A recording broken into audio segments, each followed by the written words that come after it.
नमस्ते, आप सुन रहे हैं प्रेम अनमोल होता है वाणी। मैं हूँ आपकी होस्ट वाणी। आज रात अलका मैम के साथ बिस्तर पर लेटे हुए मेरे सामने एक एक करके रहस्य खुल रहे हैं। मैम ने राशील के अतीत की वो कहानी बतानी शुरू की है जिसमें मेरी जीवन की जंजीर की मिसिंग कड़ियाँ थीं। आप सुनेंगे कैसे अलका मैम बंगाल से वापस आते समय ट्रेन के स्टेशन पर एक बुर्का पहने महिला को देखती हैं जो भागकर टॉयलेट में जाती है, और जब वो बाहर निकलती है तो एक सुंदर युवती डस्टबिन में काला बुर्का फेंक रही होती है।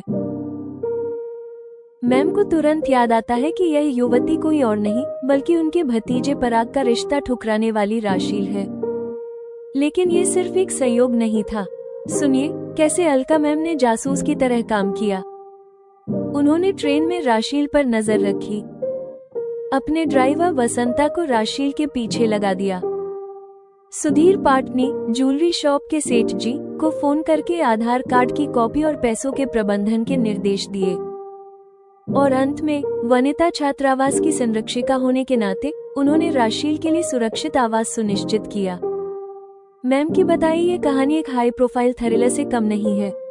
क्या अलका मैम की यह परोपकारिता सिर्फ रिश्तेदारी निभाने के लिए थी, या वो राशील को किसी बड़ी योजना के तहत अपने पास लाई थी जिसका संबंध उनके भतीजे से था? अलका मैम के असाधारण सामर्थ्य का सबसे बड़ा खुलासा प्रेम अनमोल होता है वाणी में आप सुनेंगे। एपिसोड 17 नाइट बल्ब की रोशनी में सुलझता रहस्य, बुर्के से लेकर बुनाई तक। शयन कक्ष में फैले नाइट बल्ब के हल्के प्रकाश में मेरी अर्ध खुली आंखों के समक्ष अलका मैम की बताई जा रही बातों से शून्य के चित्रपट पर चलचित्र की भांति क्रमबद्ध दृश्य उभरने आरंभ हो गए हैं। कुछ वर्ष पहले अलका भाटिया अपनी एक्रिलिक इंडस्ट्री के निर्मित उत्पाद के एक बड़े सौदे को अंतिम रूप देने के लिए बंगाल के एक नगर गई थी। यद्यपि ऐसे काम उनका मार्केटिंग विभाग किया करता है, फिर भी मैम ने ये कार्य स्वयं करना तय किया था। वास्तव में उस नगर में मैम के एक रिलेटिव रहते हैं। उनके परिवार में एक शुभ कार्य संपन्न होने जा रहा था। इसमें सम्मिलित होने के लिए मैम को निमंत्रण मिला था। 2 कार्य एक यात्रा से एक साथ संपन्न किए जा सकेंगे, इस दृष्टि से एवं इस संयोग के कारण अलका मैम का ऐसा कार्यक्रम निर्धारित हुआ। वो नगर दूर है, इसलिए उन्होंने अपनी कार से जाना उचित नहीं समझा था। वहां तक सीधी एयर कनेक्टिविटी भी नहीं है, अतः उनका वहां जाना आना ट्रेन से होना था। दृश्य परिवर्तन। शुभ कार्य में उपस्थिति एवं सौदे को अंतिम रूप देने के बाद वे वापस आने के लिए ट्रेन की प्रतीक्षा में उच्च श्रेणी प्रतीक्षालय में बैठी हैं। तब उनकी दृष्टि अनायास ही एक बुर्का पहनी हुई महिला पर गई है। वह महिला लगभग दौड़ते हुए उच्च श्रेणी प्रतीक्षालय में प्रविष्ट हुई है। वहां आकर उसने बुर्के में से दिख रही केवल आंखों से इधर उधर देखा है, फिर वो सीधे टॉयलेट में चली गई है। अलका भाटिया सोच रही हैं, यह महिला वातानुकूलित श्रेणी में यात्रा करने वाली तो नहीं लग रही है। इसे अटेंडेंट ने इस प्रतीक्षालय में आने की अनुमति कैसे दे दी है? वे इस बारे में विचार में पड़ी हुई हैं। तभी उन्हें कुली ने आकर बताया, मैडम जी, आपकी ट्रेन के प्लेटफॉर्म पर आने की घंटी हो गई है। ठीक है, आप ये सामान ले लो, अलका ने कुर्सी से उठते हुए कहा है। कुली ने उनका सूटकेस सिर पर उठाकर बैग अपने कंधे पर टांगा है। कुली के पीछे वे प्रतीक्षालय से बाहर निकल रही हैं। तब उन्हें एक सुंदर युवती टॉयलेट से बाहर निकलते दिखाई दी है। वह युवती उन्हें पहले भी देखी हुई सी प्रतीत हुई है। उन्हें देखकर आश्चर्य हुआ है। उस युवती ने अपने हाथ में लिया हुआ काला वस्त्र डस्टबिन में डाल दिया है। अलका मैम को ये समझने में देर नहीं लगी है। बुर्का धारण किए हुए भीतर गई जो उन्हें महिला सी प्रतीत हुई है, यह वही युवती है। अलका मैम के मन में प्रश्न आया, इस सुंदर युवती ने काला कपड़ा जो उसका बुर्का ही है डस्टबिन में क्यों फेंक दिया है? कुली के पीछे चलते हुए अलका मैम ने अपनी दृष्टि लगातार इस रहस्यमयी सुंदरी पर रखी हुई है।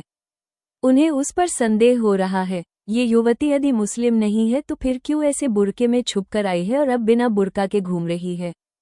कहीं ये कोई बड़ा कांड करके तो नहीं आई है?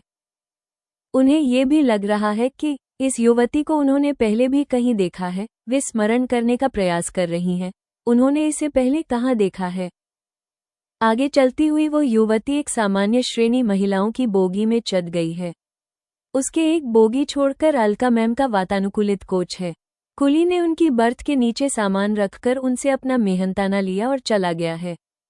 अलका मैम को सीट पर बैठने के बाद स्मरण आया, ये लड़की हो न हो जलंधर के हरभजन की बेटी है। इससे ही उनके पापा ने अमेरिका में रहने वाले अपने पोते के विवाह के लिए अनुशंसा की थी। बाद में लड़की ने यह अच्छा रिश्ता अस्वीकार कर दिया था। ये प्रसंग उनके पूरे परिवार के लिए अप्रिय रहा था। उन्हें लड़की का नाम भी स्मरण आ गया है, राशील। बड़ा ही प्यारा और अच्छा नाम है उसका। उन्हें ये भी स्मरण आ गया है, पराग उसे लड़कपन में पहली बार देखकर ही उस पर मोहित हो गया था। जैसे ही उन्हें ये सब स्मरण आया, वे अपने मोबाइल गैलरी देखने लगी।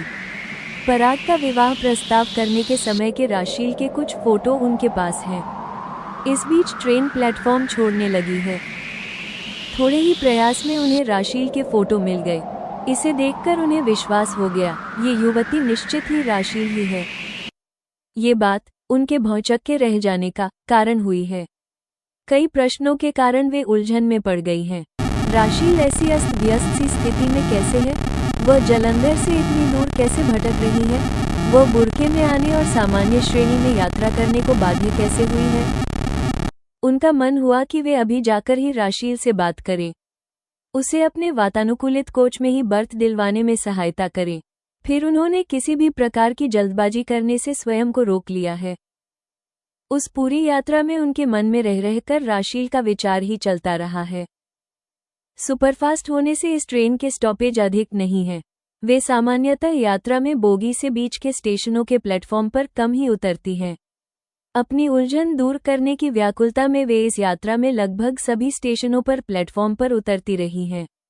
वे ये जानने का प्रयत्न कर रही हैं कि राशील का गंतव्य स्टेशन यही तो नहीं है। एक स्टेशन पर उन्होंने राशील को खाने पीने की सामग्री, पूरी सब्जी लेते और बोतल में पानी भरते देखा है। उसे ऐसा करते देख उनके मन में करुणा का भाव आया है। राशील के पास ना तो टिफिन है और ना अच्छा कुछ खा पी सकने के लिए रुपए ही हैं।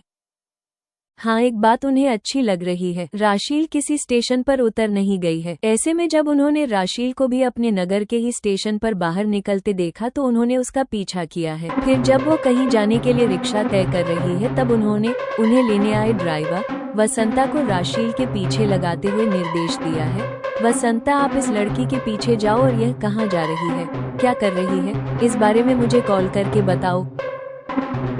वसंता ने निर्देश समझकर राशील का पीछा शुरू हुआ। स्वयं ड्राइव करते हुए अलका अभी अपने घर भी नहीं पहुंची है, तब उन्हें मोबाइल स्क्रीन पर वसंता का कॉल आते दिखा है। उन्होंने यह बड लगा रखे हैं। कॉल लेने पर वसंता ने बताया, मैडम जी वो लड़की रिक्शे से उतरकर पाटनी ज्वेलर्स में गई है। अलका ने कहा, ठीक है, वो वहाँ क्या कर रही है, क्या तुम ये देख पा रहे हो? वसंता ने बताया, गिलास डोर के दूसरी ओर जो दिख रहा है उससे प्रतीत हो रहा है जैसे उस लड़की ने अपने पर्स से कुछ निकाला है और सेठ जी को दिया है। अलका को सब समझ आ गया है। ठीक है, तुम अब शॉप के सामने से थोड़ा हटकर प्रतीक्षा करो। शॉप से निकलकर वो कहाँ जाती है ये भी मुझे बताओ।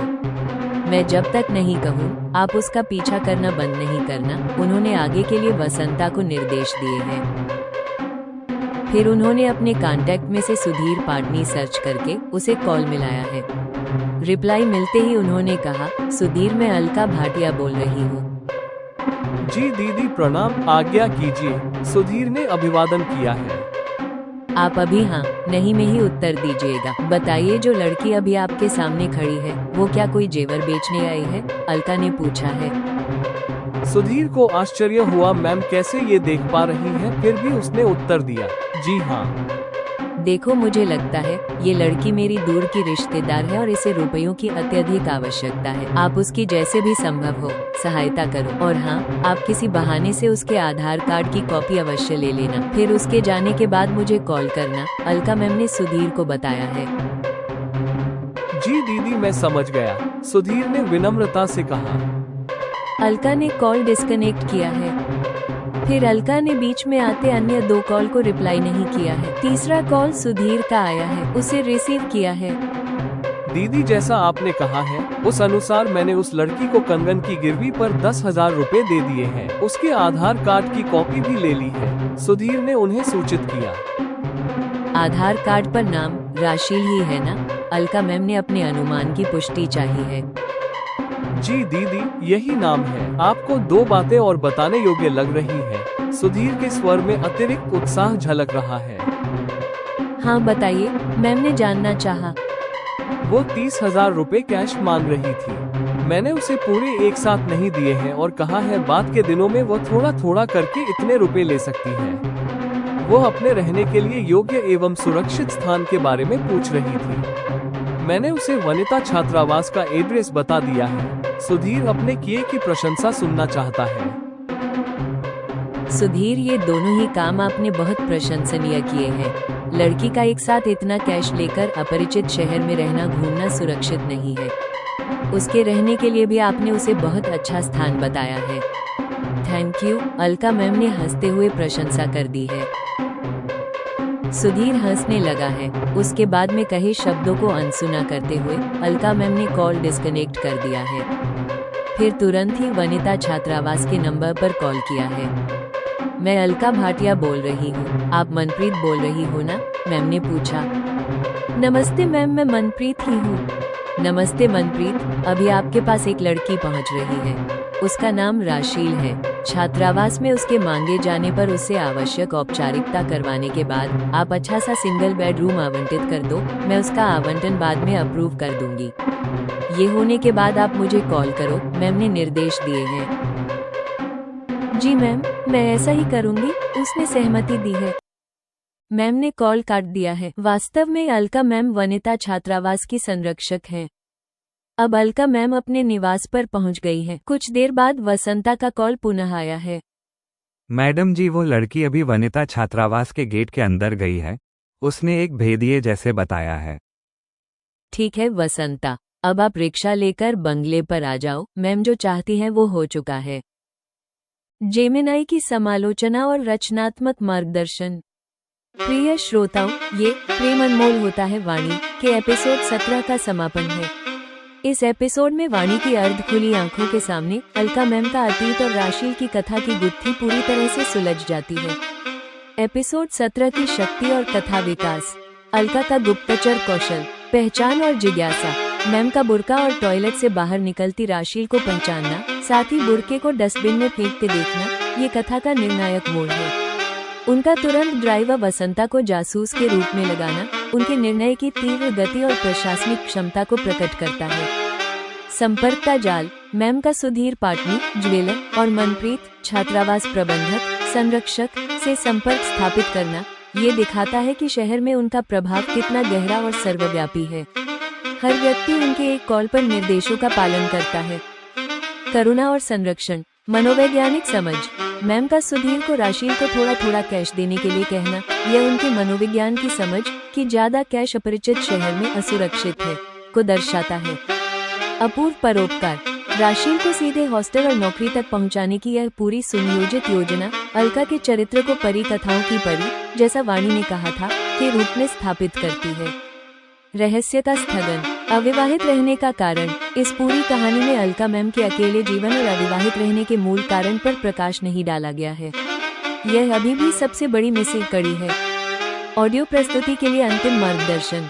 वाणी का स्वर। वाणी का स्वर अर्ध खुली आंखों और हल्के प्रकाश के अनुसार शांत, विस्मयकारी और गहन चिंतन से भरा होना चाहिए। अलका, वसंता, सुधीर मैम के संवाद दृढ़, संक्षिप्त और नियंत्रण वाले हों। वसंता का स्वर भेदिए जैसा और सुधीर का स्वर विनम्र और आभारी होना चाहिए। संगीत, बीजीएम। इस एपिसोड का संगीत रहस्यमय, खोजी, बीजीएम और तेज गति वाला होना चाहिए, विशेषकर वसंता के कॉल्स और निर्देशों के समय। समापन पर संगीत आश्वस्त और भावनात्मक हो। एपिसोड 17 समाप्त।